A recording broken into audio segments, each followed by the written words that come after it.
Hello everyone, welcome back to my channel. আবারও একটি নতুন পর্বতে আপনাদের অনেক অনেক ওয়েলকাম। আজকের পর্বতে থাকছে একটি দুর্দান্ত স্বাদের চিকেন কষার এই রেসিপি।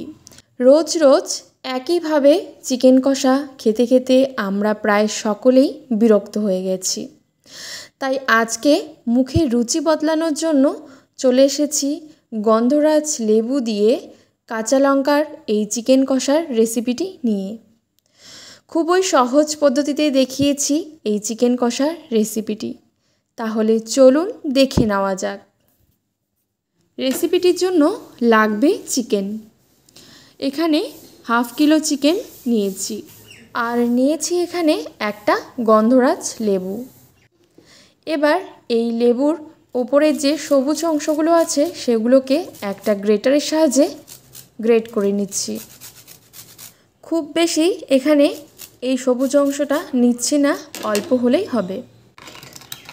এবার এই দিকে নিয়ে নিচ্ছি একটা মিক্সিং জারের মধ্যে কিছুটা দই। এবার দইটাকে ব্লেন্ড করে নিচ্ছি। এবার চিকেনের মধ্যে কিছু মশলা মিশিয়ে নিচ্ছি। দিয়ে দিচ্ছি গ্রেট করে রাখা লেবুর সবুজ অংশটা, আর এখানে লেবুর রস দিয়ে দিচ্ছি। এবার দিয়ে দিচ্ছি এখানে ফ্যাটানো টক দই। দিয়ে দিচ্ছি গোলমরিচ বাটা। দিয়ে দিচ্ছি কাঁচা লঙ্কা বাটা।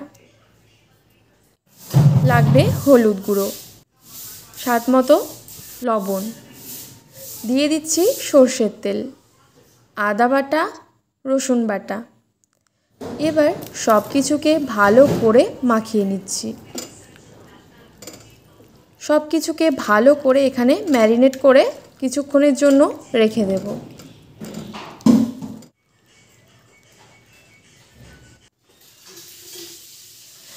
এবার কড়াই বসিয়ে দিয়েছি।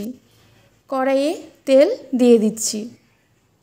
তেল গরম হয়ে আসলেই এবার তেজপাতা এবং গোটা কয়েক গরম মশলা দিয়ে দিয়েছি। সাথে দিয়ে দিয়েছি পেঁয়াজ বাটা, রসুন বাটা, আদা বাটা। সব কিছুকে এবার ভালো করে একটু ভেজে নিচ্ছি। সব কিছু মশলা ভালো করে এখানে কষিয়ে নিতে হবে, যাতে মশলাগুলোর কাঁচা গন্ধ না থাকে। আর এতে দিয়ে দিচ্ছি সামান্য একটু হলুদ গুঁড়ো। যেহেতু চিকেনের মধ্যে আগেই হলুদ দেওয়া ছিল, সেক্ষেত্রে এখানে হলুদটা বুঝে দিতে হবে। মশলা ভালো করে কষিয়ে নিয়েছি। এবার এখানে ম্যারিনেট করা চিকেনটাকে দিয়ে দিচ্ছি। এবার ভালো করে এগুলোকে কষিয়ে নিতে হবে।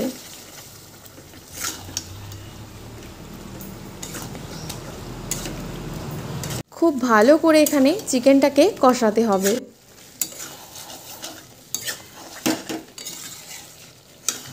এখানে কিন্তু কোনো জল এখন ব্যবহার করছি না।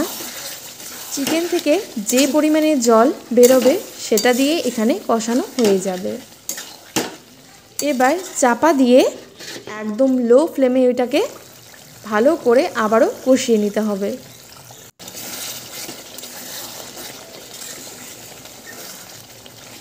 চিকেন যত ভালো এখানে কষা হবে, তত কিন্তু আবার এই রেসিপিটি খেতে ভীষণই ভালো লাগবে। দেখতেই পাচ্ছেন এখানে কিন্তু খুব সুন্দরভাবে চিকেনটা কষা হয়ে যাচ্ছে। মশলা থেকে খুব সুন্দরভাবেও কিন্তু তেল ছেড়ে দিয়েছে। এবার এতে সামান্য একটু জল দিয়ে দিচ্ছি। আপনারা গ্রেভিটা যতটা পরিমাণে রাখবেন ঠিক ততটা পরিমাণে এখানে জলটা ব্যবহার করবেন। আর এখানে নিয়েছি গন্ধরাজ লেবুর পাতা। এবার চাপা দিয়ে 5-7 মিনিট একদম লো ফ্লেমে এটাকে ফুটিয়ে নিয়েছি। এই দিকে চিকেনও খুব ভালো করে কষানো হয়ে গেছে, আর এই রেসিপিটিও তৈরি হয়ে গেছে। ফ্লেমটাকে বন্ধ করে দিচ্ছি। এবার এটাকে নামিয়েই নিয়েছি। দেখতেই পেলেন কত সুন্দরভাবে চিকেনের এই রেসিপিটি হয়ে গেছে। গন্ধরাজ লেবুর সাথে চিকেনের এই রেসিপি এত সুন্দর গন্ধ বেরিয়েছে যা আপনারা বাড়িতে না বানালে একদমই বিশ্বাস করবেন না। গরম গরম ভাতের সাথে কিংবা রুটি পরাঠা যাই বলুন না কেন, এটা কিন্তু একদম দারুণ লাগবে। আপনারাও এইভাবে করে বাড়িতে বানিয়ে দেখুন। যদি ভালো হয় আপনারা অবশ্যই কমেন্ট করে জানাবেন। তো আশা করি আমার আজকের এই ছোট্ট পর্বটি আপনাদের ভালো লেগেছে। ভালো লেগে থাকলে অবশ্যই লাইক শেয়ার করবেন এবং চ্যানেলটিকে সাবস্ক্রাইব করে রাখবেন। সবাই ভালো থাকবেন, সুস্থ থাকবেন। আবারও আসবো নতুন কোনো রেসিপি নিয়ে। ধন্যবাদ।